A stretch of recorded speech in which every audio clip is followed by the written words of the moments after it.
이 세상에서 가장 아름답고 영원한 메시지가 있다고 한다면 그것은 아마도 천국에 대한 메시지일 것입니다. 천국은 방황하는 인간이 궁극적으로 도달해야 할 최대의 이상향이자 영원한 안식처입니다. 천국보다 더 좋은 것이 어디 있겠어요? 그래서 인간이 가진 말 중에서 천국이라는 말보다 더 좋은 말은 없을 것입니다. 마침내 우리가 궁극적으로 머물게 될 천국. 그런데 이 천국은 오늘 우리에게 이미 임하여 있다고 하는 것을 아는 것은 정말 중요한 일입니다. 예수님이 이 세상에 오셔서 제일 먼저 말씀을 전하실 때 어떤 말씀을 전하셨느냐 하면 회개하라 천국이 가까웠느니라 라는 말씀이었습니다. 마태복음 4장 17절 말씀에 보면 이때부터 예수께서 비로소 전파하여 이르시되 회개하라 천국이 가까이 왔느니라 하시더라. 예수님이 오실 길을 예비했던 세례 요한이 있죠. 세례 요한의 메시지가 무엇이냐면 마태복음 3장 2절을 보면 회개하라 천국이 가까이 왔느니라 라는 말씀이었습니다. 마태복음을 보면 마태복음 4장은 예수님의 3대 사역에 대해서 말씀을 해주고 있어요. 이 3대 사역이 뭐냐 하면 하나는 천국 복음을 전파하는 것, 또 하나는 천국을 가르치시는 것, 그리고 세 번째는 모든 병과 의신을 쫓아내는 치유 사역. 이렇게 세 가지로 예수님의 사역을 3대 사역으로 정리를 하고 있습니다. 또 넘어가서 마태복음 5장부터 7장에 보면 예수님의 산상수훈, 상상설교를 말씀을 하고 있죠. 이 산상설교는 바로 천국 백성이 어떻게 살아야 하는지에 대해서 말씀하고 있는 천국 윤리에 대해서 말씀을 하고 계십니다. 예수님께서 저희들에게 가르쳐주신 기도가 있어요. 그 주기도문이라고 하죠. 그 주기도문에 보면 나라가 임하시오며 뜻이 하늘에서 이루어진 것 같이 땅에서도 이루어지다 라고 기도하라 라고 말씀하셨어요. 천국이 이 땅에 이루어지게 해달라 라고 기도하라 라고 가르쳐 주셨습니다. 여러분, 왜 예수님이 십자가에 못 박혀 돌아가셨습니까? 천국을 우리에게 주시기 위해서입니다. 예수님이 왜 부활하셨습니까? 천국을 우리에게 주시기 위해서인 거예요. 오늘 우리가 읽었던 마태복음 13장은 예수님이 천국에 관해서 집중적으로 말씀하고 계시는 장입니다. 그래서 이 마태복음 13장을 천국 대헌장 이렇게도 말하기도 합니다. 그리스도인이라고 하면 이 천국을 마음속에 꿈꾸고 사모하고 그리고 기다리고 그렇게 살아가야 되지 않겠습니까? 늘 천국을 염두에 두고 천국을 소망하고 어렵고 힘든 일이 있을 때마다 천국을 생각하면서 그러면서 삶을 살아야 되지 않습니까? 그런데 현실은 그렇지 않아요. 많은 예수 믿는 사람들이 천국을 까맣게 잊어버리며 하루의 삶을 살아갑니다. 한마디로 그냥 열심히 세상을 살아갑니다. 심지어 교회에 와서도예요. 교회에 와서도 주일학교 교사를 하면서도 찬양대를 하면서도 바쁘게 봉사하고 헌신하면서도 천국은 생각하지 않습니다. 성도들이 그 정도라고 하면 세상 사람들은 더 말할 필요가 없겠죠. 세상 사람들은 죽음에 대한 두려움이 있습니다. 그래서 장례식에 오래 머물지를 않죠. 오래 있기도 좀 마음에 꺼림칙해 합니다. 사람들은 이 세상을 지옥이라고도 하고 세상 사는 게 지긋지긋하다라고 말하기도 하고 세상 참 허무하다 그렇게 말을 합니다마는 그럼에도 불구하고 지긋지긋하고 그리고 허무하고 그리고 지옥 같은 세상을 얼마나 악착스럽게 살아가는지 몰라요. 왜 그렇겠습니까? 그 죽음 이후에 저희가 두렵기 때문에 죽음을 불행이라고 생각하고 죽음을 저주라고 생각합니다. 천국을 모르기에 이 땅의 삶을 어떻게 해서든지 잘 살아보겠다는 것이죠. 하지만 죽음을 축복으로 생각하는 사람들이 있습니다. 사도 바울은 자신이 죽음이 임할 것을 죽을 것을 직감하고 그리고 그런 말을 했어요. 그게 디모데후서 4장 6절부터 8절에 있는 말씀입니다. 우리 다 같이 함께 읽었으면 좋겠어요. 같이 읽어봅시다. 시작. 전제와 같이 부어지고 나의 떠날 시각이 가까웠도다. 나는 선한 싸움을 싸우고 나의 달려갈 길을 마치고 믿음을 지켰으니 이제후로는 의의 면류관이 예비되었으므로 주 곧 의로우신 재판장이 그날에 내게 주실 것이며 내게만 아니라 주의 나타나심을 사모하는 모든 자에게 도니라. 아멘. 전제와 같이 내가 부어지고 재물을 부을 때 피를 붓는 것처럼 내가 부어지고 떠날 시각이 가까웠다. 세상을 떠날 시각이 가까워졌다는 것이죠. 그동안 나는 선한 싸움을 싸우고 달려갈 길을 마치고 믿음을 지켰습니다. 이제 후로는 그러나 후에 이 땅을 떠난 후에는 나를 위해서 의의 면류관이 예비되었기 때문에 죽어도 의로우신 재판장이신 주님이 그날에 내게 주실 것이고 내게만 아니라 주의 나타나심을 사모하는 모든 자에게도 의의 멸관을 주실 것이다. 사도 바울의 죽음관이에요. 죽음이 가까웠을 무렵에 그의 마음은 천국에 가 있습니다. 영원한 나라를 생각하고 있죠. 자기를 위해서 의의 멸관이 기다리고 있다. 그 생각으로 가득 차 있어요. 이게 성도들이 가져야 할 마음이 아니겠습니까? 천국은 어떤 것이죠? 예수님과 하나님이 통치하시는 영원한 생명의 나라, 생명의 세계입니다. 천국은 밤낮 하나님을 섬기는 곳, 보좌에 앉으신 주님이 우리 위에 장막을 쳐주시는 것, 줄이지도 목마르지도 않는 것, 상함도 해함도 없는 것, 우리의 모든 눈물을 씻어주시는 것, 그것이 천국이다. 그렇게 말씀을 해주고 있어요. 사랑하는 여러분, 예수님이 세상에 오신 목적은 우리를 그 천국으로 인도하시기 위해서입니다. 요한복음 14장 1절부터 3절에 보면 예수님의 그 마음을 고스란히 알 수가 있어요. 같이 읽어봅시다. 시작. 너희는 마음에 근심하지 말라. 하나님을 믿으니 또 나를 믿으라. 내 아버지 집에 거할 곳이 많도다. 그렇지 않으면 너희에게 일러쓰리라. 내가 너희를 위하여 거처를 예비하러 가노니 가서 너희를 위하여 거처를 예비하면 내가 다시 와서 너희를 내게로 영접하여 나 있는 곳에 너희도 있게 하리라. 주님께서 우리를 위해서 거처를 예비하시는 그곳, 천국. 늘 천국을 소망하는 마음이 있지요. 어제도 고속도로를 통해서 저 대전에 갔다 올 일이 있는데 가다 보면 고속도로에 이렇게 졸음 방지를 위한 어떤 표 이런 여러 가지 글들이 있어요. 그 글 가운데 하나가 보니까 단 한 번의 졸음 모든 것을 잃습니다. 그렇게 써 있더라고요. 저는 그것을 보면서 그런 마음이 들었어요. 이렇게 바꾸면 되겠다 그런 생각이 들더라고요. 단 한 번의 죽음 모든 것을 얻습니다. 그렇게 생각을 해봤어요. 죽음은 끝이 아니에요. 죽음은 영원한 소멸이 아닙니다. 죽음 이후에는 천국이 있지요. 이것을 아는 이는 죽음이 저주가 아니라 축복이고 끝이 아니라 영원한 시작인 거예요. 그래서 예수 믿는 사람, 우리 하나님의 자녀들은 죽음을 무서워하지 않습니다. 죽음을 위해 천국을 늘 소망하기 때문에 그런 것이죠. 그런데 이 천국은 우리의 생을 마친 다음에야 갈 수 있는 것이냐? 그런 것만은 아니에요. 예수 그리스도를 영접한 사람은 지금 이 순간에도 천국을 누릴 수 있고 느낄 수 있고 맛볼 수가 있습니다. 천국은 특징이 있어요. 두 가지 특징인데 하나는 뭐냐면 하나님의 통치가 이루어지는 것이 천국이라는 거예요. 어떤 지리적인 공간이라기보다는 천국은 하나님의 통치를 말합니다. 천국은 하나님의 통치가 이루어지는 곳이죠.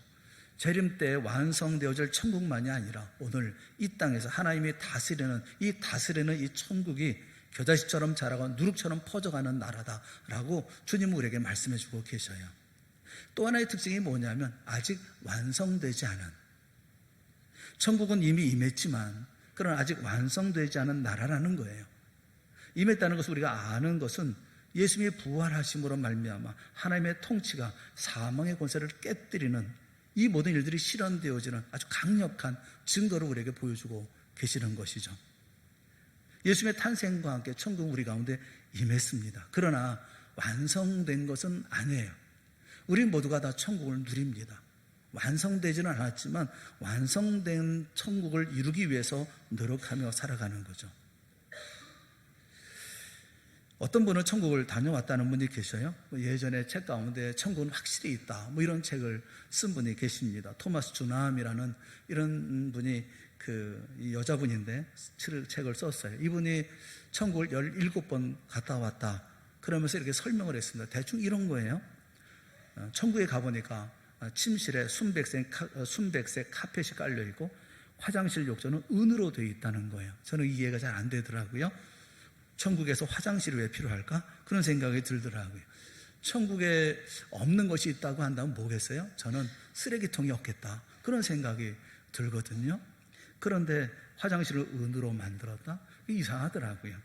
그것만이 아니에요. 천국에 가면 각자 자기의 집이 있고 집마다 문패가 있고 별장도 있대요. 그리고 빨간 커튼이 쳐져 있고 생유리가 있고 파우더룸이 있대요. 파우더룸이 뭔지 아시죠? 화장하는 데죠. 왜 화장을 해야 될까? 궁금함이 많아요. 2층 거실도 있고 큰 옷장이 있고 값비싼 옷들이 그 옷장에 진열되어져 있답니다. 비싼 옷이래요. 거기에는 고기 굽는 그릴도 있대요. 고기도 먹어요.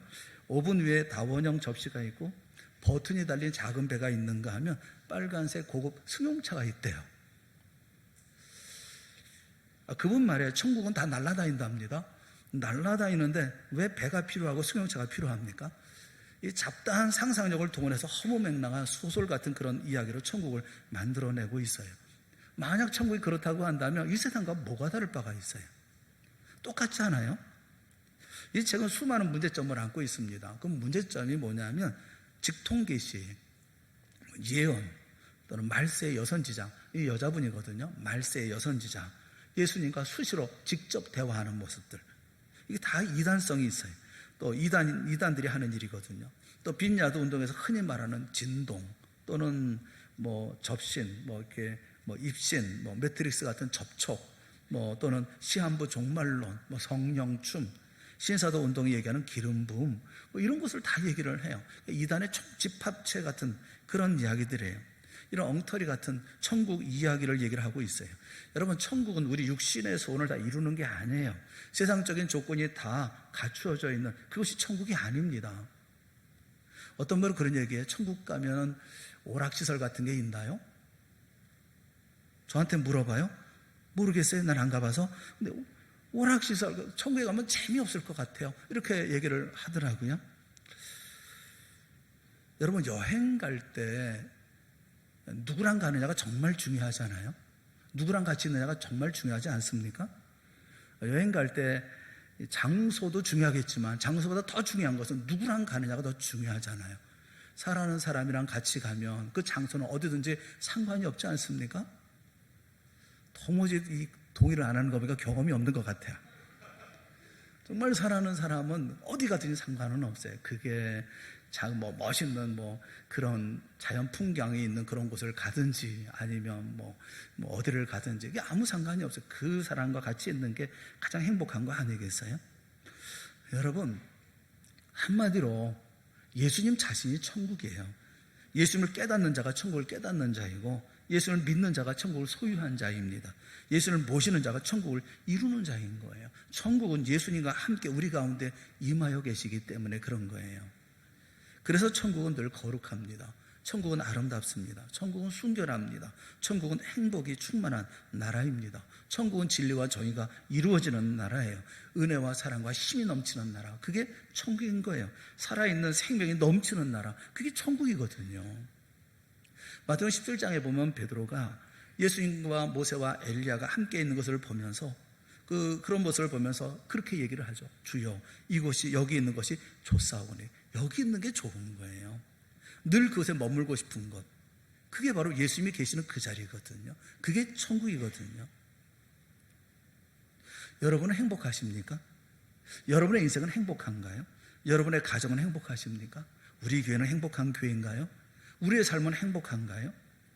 생명력이 넘치고 내일에 대한 기대가 있고 활력이 있고 사랑이 있고 그리고 살아가는 삶의 희열이 있고, 여러분 그렇습니까? 요한복음 10장 10절 말씀에 보면 예수님께서 그렇게 말씀하셨어요. 내가 이 땅에 온 것은 양으로 생명을 얻게 하고, 양으로 우리 믿음의 사람들에게 생명을 주는 구원의 역사를 위해서 예수님께서 오셨다고 말씀하셔요. 그런데 그렇게만 말씀하지 않았어요. 양으로 생명을 얻게 하고 더 풍성히 얻게 하려 함이니라 말씀하셨어요. 생명을 얻고 그 다음에 그 생명을 풍성히 누리도록 하기 위해서 예수님께서 오셨다는 거예요. 사랑하는 여러분, 여러분들은 이 생명을 풍성히 누리고 계십니까? 왜 풍성한 생명을 누리지 못할까요? 왜 우리는 행복하지 못할까요? 오늘 주님께서 주시는 말씀을 우리가 보면서 우리 자신들을 돌아봐야 할 이유가 거기에 있는 거예요. 말씀을 생각하면서 내가 어디에 문제가 있는가? 왜 내가 이 풍성한 생명을 누리지 못할까? 왜 나는 행복하지 못할까? 왜 나는 마음의 기쁨과 감사가 넘쳐나지 못할까? 여러분 스스로를 다시 발견하는 귀한 은혜가 있기를 주님의 이름으로 축원합니다. 오늘 본문의 11절에 보면 예수님이 천국의 비밀을 알려주겠다, 그렇게 말씀하셨어요. 또 비유를 들 때마다 천국은 이와 같다, 그렇게 말씀하셨습니다. 천국 7가지 비유를 들어서 설명을 하고 계셔요. 우리가 잘 이해할 수 있도록 세상 이야기로 천국을 우리에게 말씀해 주고 계십니다. 7가지 비유는 씨 뿌리는 비유, 가라지 비유, 그리고 겨자씨 비유, 누룩 비유, 감춘 보화 비유, 진주 비유, 그물 비유, 이렇게 7개의 비유를 말씀하셔요. 이 비유를 통해서 천국이 어떤 것인지 우리에게 말씀해 주고 계십니다. 천국은 지금 이 순간부터 우리가 누려야 하고 우리의 삶에 적용해야 할 그런 세상인 거예요. 그런 천국을 누릴 수 있는 여러분이 되어지기를 바라요. 그래서 말씀을 통해서 우리 자신을 돌아볼 수 있기를 바랍니다. 오늘은 첫 번째 비유를 잠깐 또 말씀을 드리려고 합니다. 씨 뿌리는 비유예요. 왜 우리가 천국을 누리지 못합니까? 문제는 씨에 있는 것이 아니라 밭에 있다라고 말씀하고 계시는 거예요. 예수님이 설명해 주신 천국이란 마치 씨가 그 좋은 땅에 떨어지면 100배, 60배, 30배의 결실을 맺는 것처럼 생명이 우리의 마음에, 우리의 삶 속에 심겨지면 100배, 60배, 30배로 결실된다, 결실될 수밖에 없다, 결실되어야 된다라고 말씀하시는 거예요. 봄이 오면 농부가 정성을 다해 씨를 심습니다. 심을 때는 분명 하나의 씨앗이죠. 눈에 보일까 말까 하는 보잘것없는 그런 씨앗입니다. 그런데 햇빛을 받고 또 공기와 물을 공급받으면서 자라기 시작하면서 파란 싹이 돋죠. 그 싹이 자라서 줄기가 납니다. 그리고 마침내 가을에는 탐스러운 열매들이 주렁주렁 맺혀요. 보잘것없는 씨 하나였는데 그것이 100개 혹은 60개 혹은 30개 열매를 맺는다는 것입니다. 이렇게 천국은 놀라운 것이라는 거예요. 심겨지면 최소한 30배, 60배, 100배가 되어지는 거라는 거예요. 엄청난 열매를 맺는다는 거예요. 그런데 왜 맺지 못하느냐? 밭에 문제가 있다는 거예요. 예수님은 4종류의 밭을 말씀하십니다. 첫째는 씨를 뿌렸는데 길가에 떨어졌다는 거예요. 흙은 부드럽고 고운데, 그런데 그 부드러운 흙으로 된 땅이라도 사람들이 계속해서 밟고 다니고 마차가 다니고 오랜 세월 그저 내버려 두면 단단한 돌같이 되고 마는 거죠. 생명의 씨앗을 뿌렸는데 땅이 굳고 단단하니까 씨가 들어갈 수가 없다는 것입니다. 그러면 지나가던 새들이 와가지고 그 씨를 그래서 주워 먹는다는 거예요. 둘째는 씨가 흙이 얕은 돌밭에 떨어진 경우라는 것입니다. 이 밭은 얼른 보면은 부드러운 흙 같은데 조금만 파면 밑에 돌이 있는 것입니다. 그러니까 흙이 깊지를 않은 거예요. 그러니까 씨를 뿌리면 흙은 씨를 받아들여서 뿌리를 내리려고 하지만 밑에 있는 돌 때문에 깊이 뿌리를 내리지 못한다는 것입니다.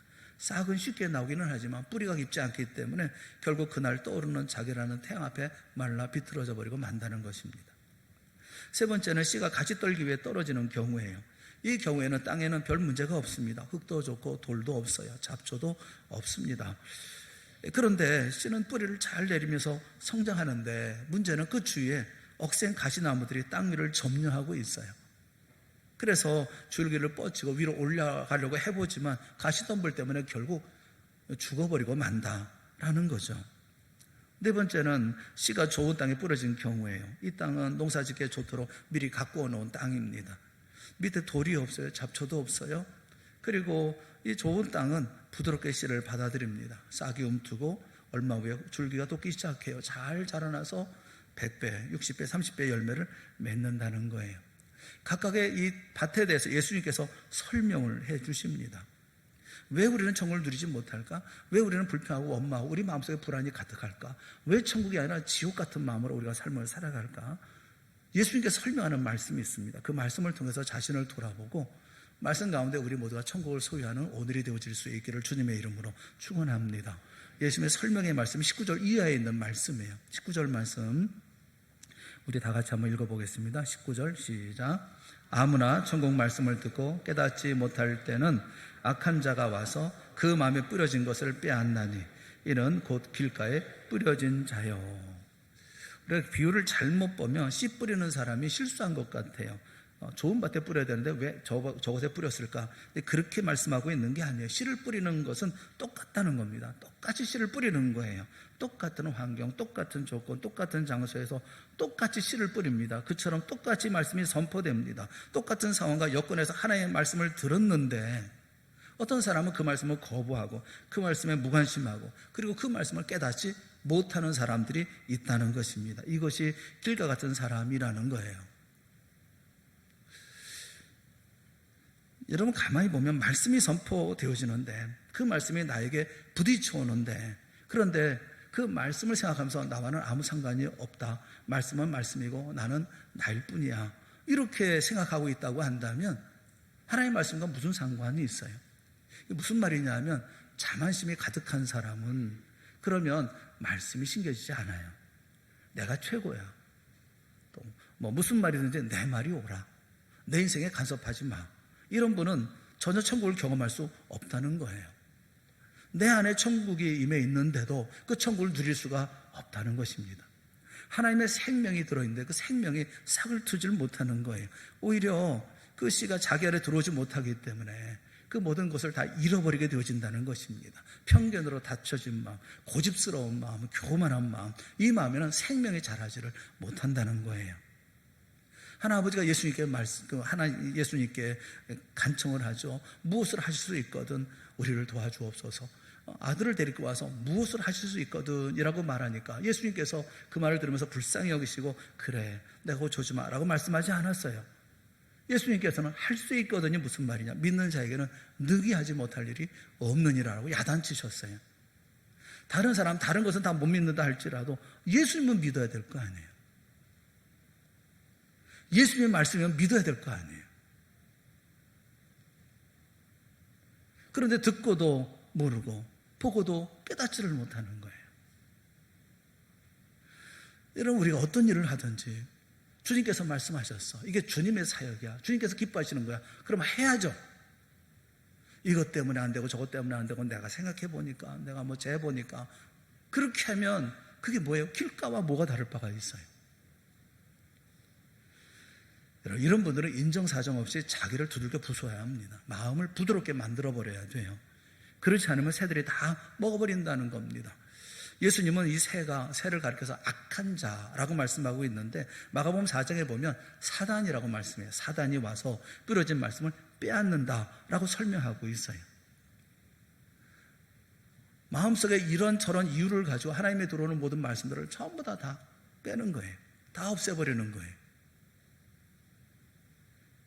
신앙생활에 이러다 보면 사경을 헤매는 경우가 생기는 것입니다. 스스로 회개하고 예수 그리스도 앞에 와야 되는 겁니다. 저는 보면서 요즘들은 왜 이렇게 기도들을 안 하실까 하는 그런 마음이 있어요. 왜 기도들 안 하십니까? 믿음 생활을 할 건가 말 건가 그런 마음이 있어요. 이런 핑계 저런 핑계가 있지만 기도하지 않으면 위험합니다. 기도하지 않으면 평안하지 않습니다. 여러분 눈을 가리고 막 달려보세요. 어딘가 부딪히든지 어디에 넘어지든지 크게 다칩니다. 기도하지 않으면 위험한 거예요. 여러분 말씀 앞에 냉랭합니까? 기도도 안 하고 있습니까? 어떻게 하자는 거예요 그러면? 그러면서 내 안에 천국이 이루어지기를 바랍니까? 여러분 기도하고 회개하고 자신을 깨뜨려야 말씀이 신겨지고 신겨진 말씀이 자라날 수 있는 것 아니겠어요? 먼저 내 마음을 깨뜨리는 게 우선이죠.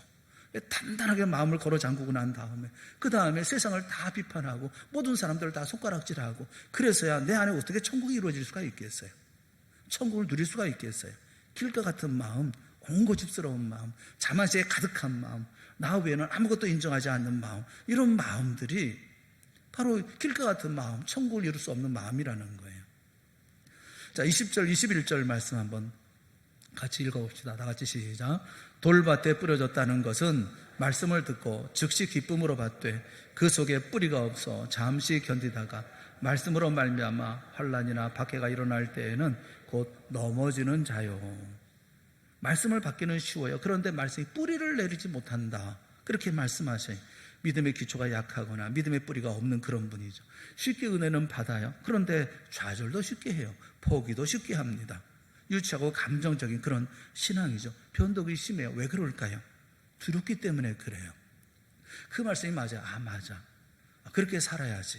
그런데 진짜 그대로 해도 될까? 그 말 정말 믿어도 될까? 하는 의심이 드는 거예요. 말씀대로 살아도 될까? 주일날 모두가 철시하고 그리고 주 앞에 나와서 예배하고 온전히 그래도 될까? 이 행사인데 그 행사에 안 가도 될까? 여러분, 한국 교회만 있는 게 뭔지 아십니까? 다른 나라에는 없는데 우리나라에만 있는 게 있어요. 그게 뭐냐면 학습이라는 제도예요. 세례 받기 전에 우리가 학습하잖아요. 학습 교인이 세워지잖아요. 그리고 세례교인을 세우지 않습니까? 선교사들이 와서 보니까 한국 사람들은 굉장히 즉흥적이라는 거죠. 감정적이라는 거예요. 그래서 그냥 세례 줄 수는 없다는 겁니다. 한 6개월은 지켜보고 난 다음에 그 다음에 세례를 줘야 되겠다 해서 만든 게 학습이에요. 학습 교인을 세우는 거예요. 이게 부끄러운 일이에요. 이슬람권에 있는 이 나라에서는 세례 받는 것은 목숨을 거는 일입니다. 세례를 받으면 그러면 자기 온 가족에서부터 외톨이가 되거나 아니면 순교를 각오해야 되기 때문에 그렇습니다. 우리는 그런 결단이, 그런 결정력, 그런 이런 능력, 그런 힘, 이런 것들이 우리에게는 많이 부족하다는 겁니다.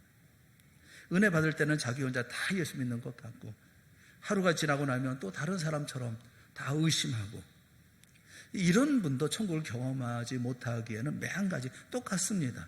도무지 깊이 있는 신앙생활을 못하는 거죠. 겉보기에는 예수 잘 믿는 것처럼 보여지지만 속에는 아무것도 없는 맹탕, 그런 것들이 바로 이런 돌밭과 같은 그런 믿음이라는 거예요. 성경에 보면 성령의 열매를 말씀할 때 오래 참음을 말씀합니다. 오래 참는다. 오래 참을 수 있는 것은 깊이가 있어야 오래 참을 수가 있어요. 온유하다, 절제한다, 이게 다 성령의 열매입니다. 잠언 25장 15절 말씀에 보면 오래 참으면 관원도 설득할 수 있나니 부드러운 혀는 뼈를 꺾느니라, 그렇게 말씀하고 있어요. 오래 참는 것이 오히려 관원도 설득할 수가 있고, 부드러운 혀, 온유하고 겸손한 혀는 뼈를 꺾는다, 단단한 것도 무너뜨린다. 여러분, 그렇게 가볍게 처신하지 말아야 합니다. 말은 천천히 하세요. 말보다 앞서야 할 것이 있는데 그것이 뭐냐면 기도해요. 깊이 있는 믿음을 가지고 그 다음에 말해야 될 것이 아니겠어요? 여기 돌밭은 이런 마음을 가지면 천국을 이룰 수가 없다는 거예요. 또 가시떨기 밭이 있습니다. 22절 우리 같이 봅시다. 22절 같이 시작. 가시떨기에 뿌려졌다는 것은 말씀을 들으나 세상의 염려와 재물의 유혹에 말씀이 막혀 결실하지 못하는 자요. 똑같이 말씀을 받습니다. 땅도 좋고 뿌리도 잘 내립니다. 싹이 떠서 줄기를 심차게 뻗어 그리고 올라가려고 하는데, 문제는 그 위에 기운이 센 가시떨기 나무 속에 갇혀버렸다는 거죠. 예수님이 가시떨기를 설명합니다. 세상 근심과 걱정, 그리고 유혹, 그렇게 말씀하셔요. 어떤 분들은 걱정 없이는 살 수 없는 분이 계시는 것 같아요. 걱정하지 않으면 걱정거리가 없는 것 때문에 걱정하는 분이 계셔요. 불안해하고 그런 분들이 계셔요. 유혹도 있어요. 믿음생활 잘해보려고 하는데 유혹에 넘어갑니다. 그래서 자기도 모르게 딴 곳에 가 있고 딴짓을 하고 있어요. 이 근심과 걱정과 유혹, 이것이 가시떨기라는 이런 것에 엉켜서 이러지도 저러지도 못합니다. 몰라서가 아니에요. 알지만 못하는 거예요. 이게 다 뭡니까? 욕심 때문이거든요. 우리는 너무 많은 욕심을 가지고 삶을 살아갑니다. 여러분, 내게 주어진 것에 만족할 수는 없나요? 이것을 기뻐할 수는 없나요? 감사할 수는 없나요? 내게 준 하루, 내가 할 수 있는 모든 일들, 또 나와 함께 있는 모든 사람들, 이 감사할 수는 없나요? 예수님께 귀의하지 않고 예수님께 막지를 못하거든요. 의지하거나 의뢰하지를 못하거든요. 예수님은 말씀하셨어요. 염려하지 말라 말씀하셨어요. 염려한다고 너희 길을 한 자라도 더 할 수 있느냐 말씀하셨거든요. 마태복음 6장 33절 말씀에 보면 그런즉 너희는 먼저 그의 나라와 그의 의를 구하라. 그리하면 이 모든 것을 너에게 더하시리라. 더해준다는 거예요. 34절 말씀에 보면, 그 다음 절에 보면 그러므로 내일 일을 위하여 염려하지 말라. 내일 일은 누가 염려해요? 내일이 염려할 것이요. 한날 괴로움은 그날로 족하니라. 그렇게 말씀하고 있어요. 내일은 내가 염려하는 게 아니라 내일은 내일이 염려하는 거예요. 오늘 내게 주신 힘을 가지고 오늘을 살면 되는 거예요. 그런데 내일 것까지 왜 다 걱정을 합니까? 땡겨서 걱정을 하고 염려를 합니까? 그런다고 해서 내일 살 수 있는 게 아니잖아요. 내일은 내일이 사는 거예요. 하나님께서 내일 우리에게 힘을 주시면 그 힘 가지고 내일은 또 살면 되는 거예요. 모든 상황과 여건과 필요한 모든 것은 내일 또 주님께서 주실 거예요. 오늘을 살아가는데 왜 내일을 걱정하면서 삽니까? 염려하지 말라는 거예요. 그런데 우리는 염려합니다. 왜요? 욕심 때문에 그래요. 만족하지 못하기 때문에 그렇습니다. 여기 말씀하고 있는 이 세 밭, 그러니까 길가라든가 돌밭이라든가 가시떨기라든가 이 모든 밭은 다 망가진 밭이에요. 다 천국을 이룰 수 없는 밭이에요. 반면에 23절에 보면 좋은 땅에 뿌려졌다 이렇게 말씀하고 있습니다. 우리 한번 23절 같이 보겠습니다. 시작. 좋은 땅에 뿌려졌다는 것은 말씀을 듣고 깨닫는 자니 결실하여 어떤 것은 100배, 어떤 것은 60배, 어떤 것은 30배가 되느니라 하시더라. 아멘. 정상적인 성장을 한다는 것입니다. 성도는 생명이 심겨지면 자라야 되는 거예요. 많은 결실을 맺어야 되는 거예요. 말씀을 듣고 깨닫고 자기 것으로 삼는 것입니다. 이 사람이 뭔가 특별한 행동을 합니까? 무언가 대단한 일을 합니까? 그렇지 않아요. 그저 말씀을 받는 거예요. 그런데 이 사람에게 조용한 기적이 일어나는 겁니다. 말씀이, 생명이 그 사람 속에 스며들어가면서 천국의 능력을 소유합니다. 천국의 기쁨을 갖습니다. 천국의 모든 것이 일어나기, 천국의 모든 것들이 자기 안에서 역사하기 시작합니다. 미움이 사라지고 용서가 됩니다. 낮아집니다. 자신의 가치관과 사고방식이 변합니다. 눈물 없던 사람이 눈물이 생기고요. 마음이 가난해지고 온유해지고 겸손해지고 하나님을 생각하게 되어지고 삶이 하나하나 다 정리가 되어지는 거예요. 그래서 어떤 것은 100배가 되고 어떤 것은 60배가 되고 어떤 것은 30배가 된다는 거예요. 이건 자연스러운 거예요. 사랑하는 여러분, 된다 안 된다 말하지 마시고 예수님께서 말씀하셨으니 할 수 있다. 여러분 그렇게 하셔야 되고 그렇게 믿어야 되는 거 아니겠어요? 가라 하시면 갈 수 있기 때문에 가라 말씀하시는 거 아닙니까? 하라 하시면 할 수 있기 때문에 하라는 것이 아닙니까? 주의 말씀을 전적으로 믿고 받아들이고 그 순종하면 결실은 반드시 있다라고 말씀하고 있는 거예요. 마태복음 8장에 보면 백부장이 자기 집에 하인을 고쳐달라고 사람을 보냅니다. 예수님께서 가겠다고 하시니까 오시지 마십시오 라고 얘기하면서 나도 남의 수하에 있는데 내 수하에 있는 사람들에게 가라면 가고 오라면 옵니다. 그냥 말씀으로만 하옵소서 라고 말씀을 드려요. 그때 예수님께서 이 백부장을 보시면서 크게 칭찬하십니다. 이스라엘 중 아무에게라도 이만한 믿음 보지 못했다 라고 칭찬을 하셔요. 이런 믿음을 가지고 주님께 맡기며 삶을 살아야 되잖아요. 말씀에 순종해서 살면 삶이 달라지고 그 변화해야 되는 것이 아니겠습니까? 왜 우리는 천국에 대한 소망이 없을까요? 왜 우리의 삶에 대해서 간절함이 없을까요? 왜 우리의 삶이 달라지고 변화될 수 있기를 왜 소원하지 않을까요? 왜 우리는 마음이 편안하고 행복하기를 원하지를 않을까요? 왜 수많은 사람들 향해서 지적질하고 왜 수많은 사람 향해서 속상해하고 왜 수많은 사람들 때문에 가슴 아파하고 왜 힘들어할까요? 왜 지옥 같은 삶을 살까요? 이미 주님께서 우리 안에 천국을 주셨는데 천국을 누리는 삶을 살지 못하고 왜 우리는 천국과는 상관없는 삶을 살아가고 있을까요? 왜 천국을 그리워하지 않고 왜 천국을 간절히 소망하지 않을까요? 왜 그럴까요? 왜 그렇습니까? 자만심이 가득하니까요. 작은 일을 두려워하니까요. 내게 주신 모든 은혜를 감사할 줄 모르니까요. 욕심으로 가지고 삶을 살아가니까요. 주님께서 말씀하는 거 아니겠어요? 좋은 밭이 아니니까요. 좋은 밭이 아니면 천국을 이룰 수가 없어요. 생명이 자랄 수가 없어요. 다 똑같아요. 길가밭도 돌밭도 가시떨기밭도 다 똑같아요. 생명이 못 자라요.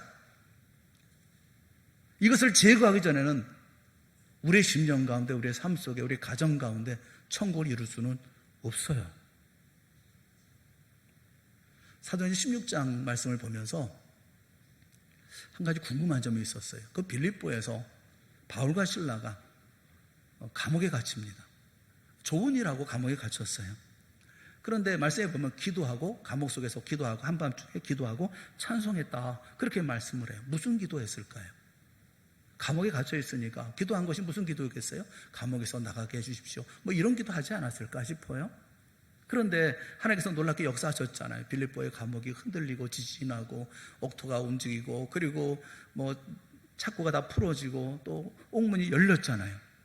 궁금한 게 뭐냐면 왜 안 나갔지? 나가게 해달라고 기도한 거 아니겠어요?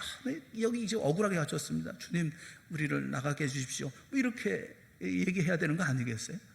그런데 감옥이 다 열렸는데 안 나가요. 간수가 죽이려고 하니까 꼭 우리 다 여기 있으니까 자글하지 말라 이렇게 멈추잖아요. 멈춰라 라고 얘기하면서 그렇게 얘기하지 않습니까? 그리고 다 제도 다 받고 뭐 세례 다 주고 그리고 또 감옥에 또 들어오잖아요.